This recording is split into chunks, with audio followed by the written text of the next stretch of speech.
اور جب راستے میں عماد نے میرے ساتھ اپنے متعلق کچھ جذباتی باتیں کی تو زندگی میں پہلی بار میرے سینے میں بھی جذبات بیدار ہو گئے۔ میں تمام سفر میں عماد کو دیکھتی ہی رہی۔ مجھے صرف اتنا یاد آتا ہے کہ مجھے بچپن میں اغوا کیا گیا تھا، مگر یہ یاد بھی ذہن میں دھندلی ہو گئی۔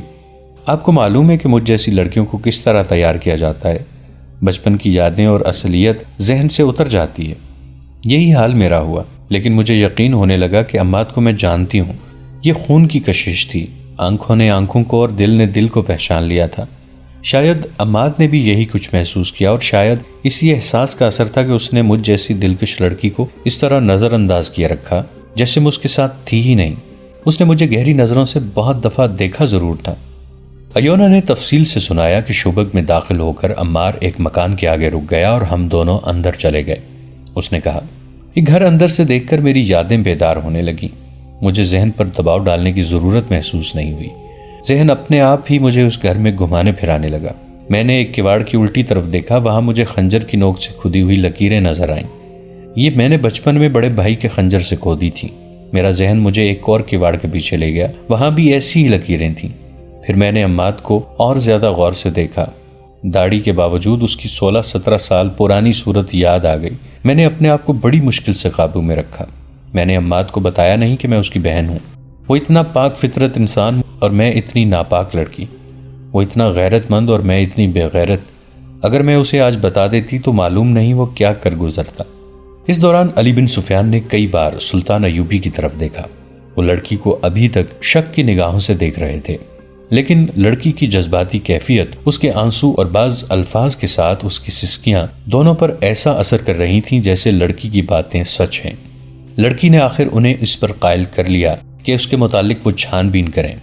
اس نے کہا، آپ مجھ پر اعتبار کریں نہ کریں، مجھے قید خانے میں ڈال دیں، جو سلوک کرنا چاہتے ہیں کریں، مجھے اور کچھ نہیں چاہیے۔ میں اب زندہ نہیں رہنا چاہتی۔ اگر آپ اجازت دیں تو میں اپنے گناہوں کی بخشش کے لیے کچھ کر کے مرنا چاہتی ہوں۔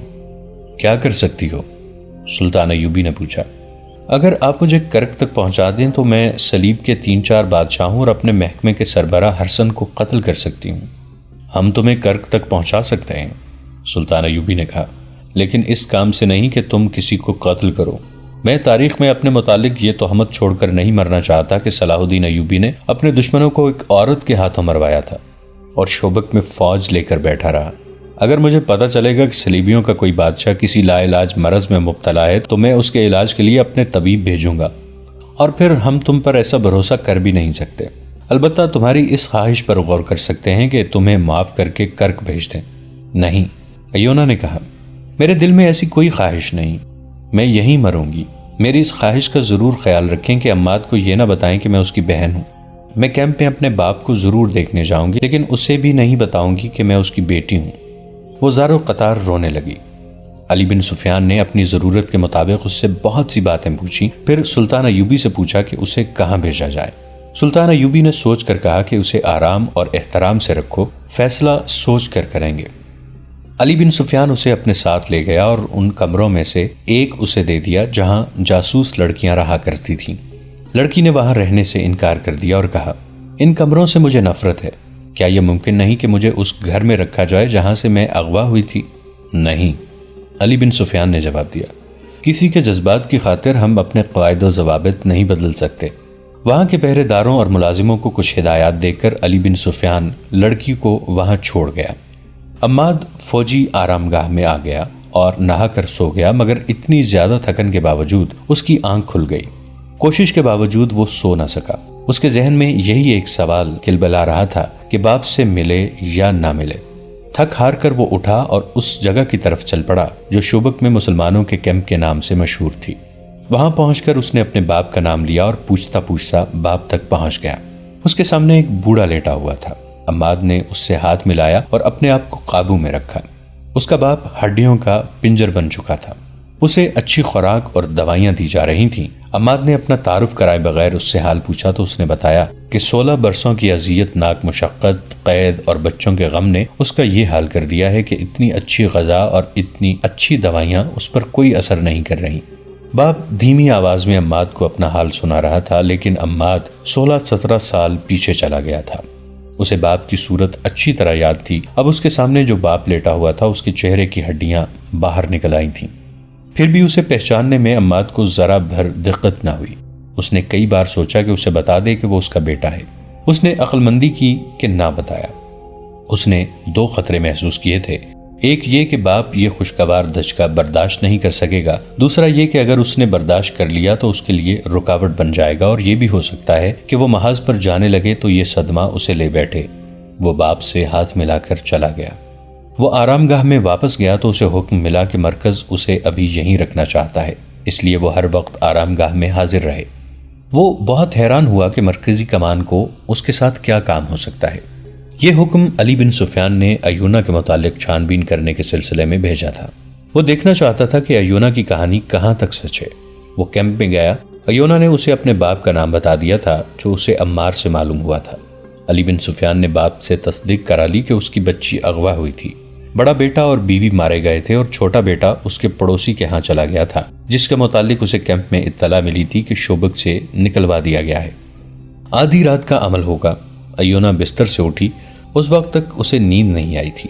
اس نے علی بن سفیان کے رویے سے محسوس کر لیا تھا کہ اس پر اعتبار نہیں کیا گیا اور اب نہ جانے اس کا انجام کیا ہوگا۔ وہ سوچ رہی تھی کہ وہ کس طرح یقین دلائے کہ اس نے جو اپنی آپ بیتی سنائی ہے وہ جھوٹ نہیں۔